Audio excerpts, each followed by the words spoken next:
एक बार तथागत बुद्ध से किसी ने पूछा कि परिवार में झगड़े क्यों होते हैं? क्या सब लोग आपसी सहमति से नहीं रह सकते? इस पर बुद्ध मुस्कुराए और बोले, देखो, संसार इसी का नाम है। यहाँ जो होता है वह दिखाई नहीं देता और जो नहीं होता वही दिखता है। सबसे ज्यादा प्रेम की बातें इसी संसार में देखने को मिलेंगी, लेकिन वास्तव में कोई किसी से प्रेम करता ही नहीं है। क्या आप किसी से प्रेम करते हैं? तो शायद आप कुछ समय के लिए चुप हो जाएंगे, क्योंकि प्रेम एक ऐसी चीज है जो शांति लाती है। लेकिन क्या आपके आसपास आपके परिवार में शांति है? बुद्ध आगे बोले, मैं तुम्हें एक घटना के बारे में बताता हूँ। बहुत समय पहले मगध राज्य में एक व्यक्ति के घर में बहुत अशांति चल रही थी। उस व्यक्ति की पत्नी और उसकी माँ आपस में लड़ती झगड़ती रहती थी। वह व्यक्ति उन दोनों के झगड़ों में बावला हुआ जा रहा था। वह शांति चाहता था, तो उसने पत्नी को समझाया, तो पत्नी और उसके बीच में झगड़े होना शुरू हो गए। तब उसने अपनी माँ को समझाया। तब माँ को लगा कि बेटा हाथ से निकला जा रहा है। माँ और बेटे के बीच भी झगड़े हुए, लेकिन बेटा घर में शांति चाहता था, इसलिए उसने इसके लिए उपाय ढूंढने शुरू किए। तब किसी ने उसे बताया कि ऊंचे पहाड़ की चोटी पर गुफा में एक तांत्रिक बाबा रहते हैं। वह तुम्हारी इस समस्या का समाधान अवश्य ही कर देंगे। तब वह व्यक्ति ऊंचे पहाड़ की चोटी पर पहुंचा। तब वहां उसने अपनी पत्नी को देखा, जो गुफा से बाहर निकल रही थी और अपने हाथ में कुछ दबाकर ले जा रही थी। थोड़ी देर बाद उसने अपनी माँ को भी छुपते हुए उस गुफा के अंदर जाते हुए देखा। थोड़ी देर बाद वह भी कुछ हाथ में दबाकर लेकर वहां से निकल रही थी। उन दोनों के जाने के बाद वह व्यक्ति गुफा के अंदर गया। वहां पर एक तांत्रिक बैठा हुआ था।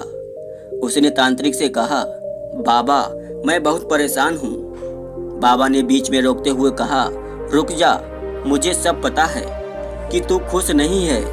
तू भीतर से टूट चुका है। तेरे परिवार वाले तेरी बात नहीं सुनते। तेरी आर्थिक स्थिति भी ठीक नहीं है। बाकी सब खुश हैं। तेरे ही घर में दुख उत्पन्न हो रहा है।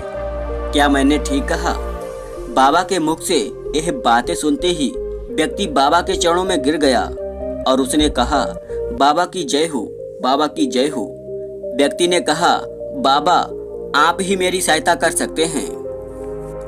बाबा ने उसे कुछ राख उठाकर दे दी और कहा, इसे अपने परिवार वालों के भोजन में या पानी में मिलाकर पिला देना। सब उचित होगा, सब ठीक होगा, खुशियां लौट आएंगी, सब तेरे नियंत्रण में होगा। फिर वह व्यक्ति बाबा की जय हो, बाबा की जय हो कहते हुए वहां से जाने लगा। तभी बाबा ने कहा कि कुछ पाने के लिए कुछ त्याग करना पड़ता है। बाहर एक दान पात्र रखा है। जितना ज्यादा त्याग करोगे उतनी ही ज्यादा मनोकामना पूरी होगी। व्यक्ति ने कहा, मैं समझ गया हूँ। उस व्यक्ति ने बाहर रखे दान पात्र में अपनी जेब में रखा सारा धन डाल दिया और हाथ में राख दबाकर वापस घर आ गया। घर में आज सभी लोग बहुत खुश थे। एक दूसरे की तरफ देखकर मुस्कुरा रहे थे। शाम को बहू ने सास के लिए और अपने पति के लिए खाना परोसा और उन दोनों को खाना खिलाया। बहू बहुत खुश थी, क्योंकि उसने उस भोजन में वह राख मिला दी थी जो वह बाबा के पास से लाई थी। माँ ने भी अपने बेटे और बहू को दूध गर्म करके दिया। वह भी बहुत खुश थी, क्योंकि माँ ने भी दूध में उस राख को मिला दिया था जो वह बाबा के पास से लेकर आई थी। बेटे ने भी माँ और पत्नी के लिए जूस बनाया और उसमें राख मिला दी। दोनों को जूस पिलाकर बेटा भी बहुत खुश था। कुल मिलाकर आज उसके परिवार में सबके सब बहुत खुश थे। अगली सुबह सबको अपने परिणाम की उम्मीद थी। बहू सुबह उठी और सास के पास गई और कहा, चलो उठो, मेरे लिए खाना बनाओ। सास ने कहा, खाना क्यों बनाऊं? तू बना मेरे लिए खाना। उधर बेटा भी उठकर आ गया और बोला, बाहर काम पर जा रहा हूँ, मेरे लिए खाना बना दो। बहू ने कहा, आज माँ खाना बनाएगी। माँ ने कहा, देखो बेटा, यह बहू क्या कह रही है, मैं खाना बनाऊं। इसके बाद वही सब कुछ हुआ जो रोज होता था। बेटे ने फिर अपना सिर पकड़ लिया और वह घर से बाहर चला गया। लेकिन झगड़े भी किसको चाहिए? हमेशा तो कोई झगड़ा नहीं रह सकता। परिवार के तीनों सदस्यों को ऐसा लगने लगा कि इस घर में अब शांति नहीं हो सकती। लेकिन फिर भी उन्होंने सोचा कि उसका उपाय करना चाहिए। एक ज्ञानी व्यक्ति ने बेटे को बताया कि अपने घर में शांति हवन कराओ, जिससे घर में शांति उत्पन्न होगी। तो ऐसा ही किया गया। घर में एक घरों को शांत करने वाला हवन किया गया। इसके बाद घर में कुछ शांति आई। कुछ दिन तक घर में सब ठीक चल रहा था, लेकिन फिर से छोटी मोटी खटपट शुरू हो गई और फिर से एक दिन बहुत बड़ा हंगामा खड़ा हो गया। उस व्यक्ति का मन बहुत उदास हो गया। वह संसार को छोड़ देना चाहता था। उसका मन आत्महत्या करने के लिए उत्सुक हो रहा था। अपने आप को समाप्त करने के लिए वह घर से निकला। रास्ते में उसने गुरु का आश्रम देखा और वह वहां उस आश्रम में चला गया। वह गुरु के पास पहुंचा और गुरु को अपनी सारी समस्या बताई। गुरु ने कहा, इसमें आत्महत्या करने जैसा कुछ भी नहीं है। यही तो संसार है। संसार में हो तो संसार में जियो, इससे भागो मत। मैं तुम्हें जैसा बता रहा हूँ वैसा अपनी पत्नी और माँ से कहना, सब ठीक होगा। गुरु ने उस व्यक्ति को कुछ बताया और वह व्यक्ति अपने घर वापस चला गया। उसने अपनी पत्नी से कहा कि दूसरे गांव के बाहर एक गुरु का आश्रम है।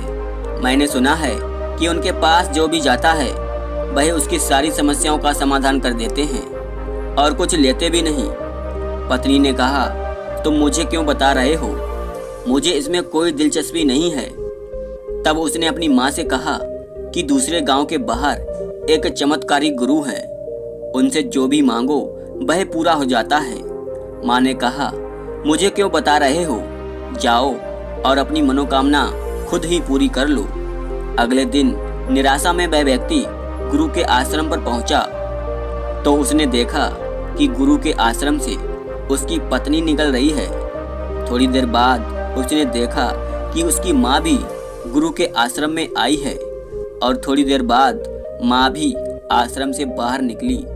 पत्नी और माँ के जाने के बाद उस व्यक्ति ने आश्रम में प्रवेश किया और गुरु से कहा, कल तो दोनों मना कर रही थीं, पर आज अपने आप ही आ गईं। गुरु ने कहा, लालच सबको खींचता है और ऐसा लालच जो चमत्कार से जुड़ा हो उससे तो व्यक्ति खींचा ही चला आता है। अब जाओ और देखो, तुम्हारे घर में सब कुछ ठीक होगा। कभी कुछ छोटे मोटे झगड़े हों तब किसी का पक्ष मत लेना। वह व्यक्ति अपने घर पहुंचा और अगली सुबह का इंतजार करने लगा। अगली सुबह उसने देखा कि उसकी पत्नी सुबह उठकर खाना बना रही है।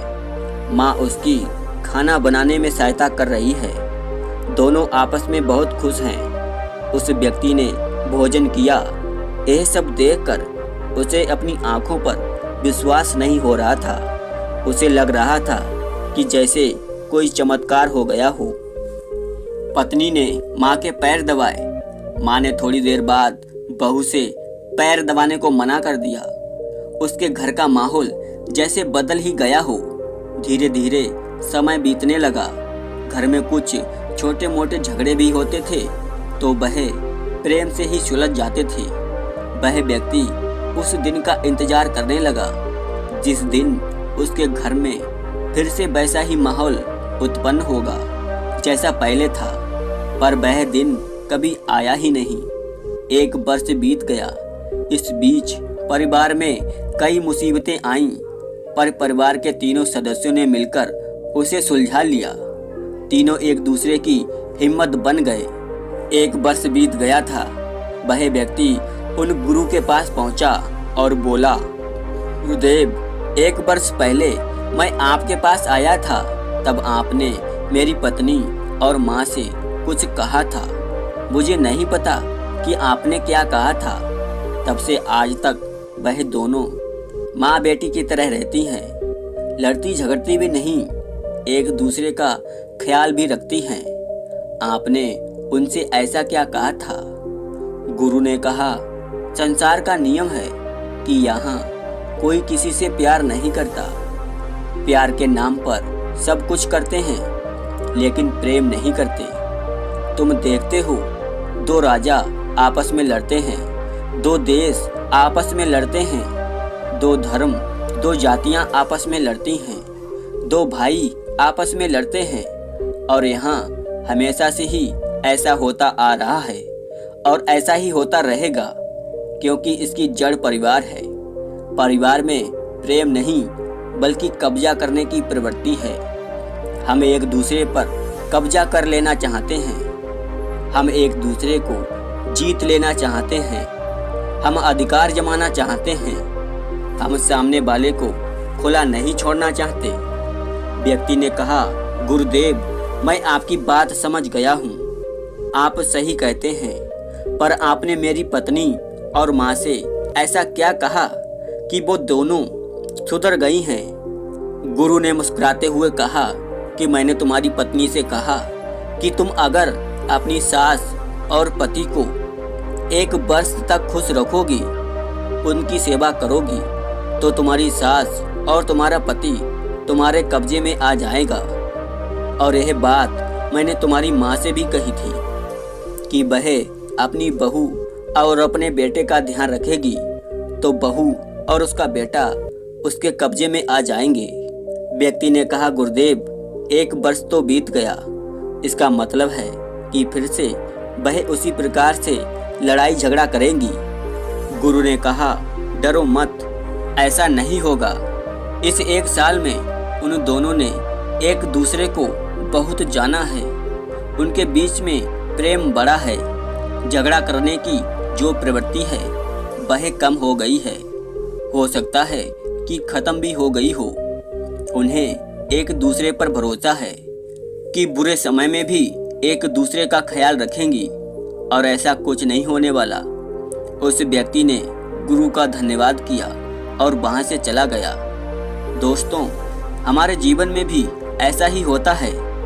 कब्जा करने की प्रवृत्ति हम सभी में होती है, जिसे हम प्रेम का नाम दे देते हैं। वास्तव में वह जंजीरों के अलावा कुछ भी नहीं होता। इसीलिए परिवार में झगड़े होते हैं। महाभारत में अर्जुन का पुत्र अभिमन्यु माँ के गर्भ में ही युद्ध कला सीख गया था। तो इस बात से यह स्पष्ट है कि परिवार का वातावरण जैसा रहेगा, छोटे बच्चे भी वैसा ही सीखेंगे।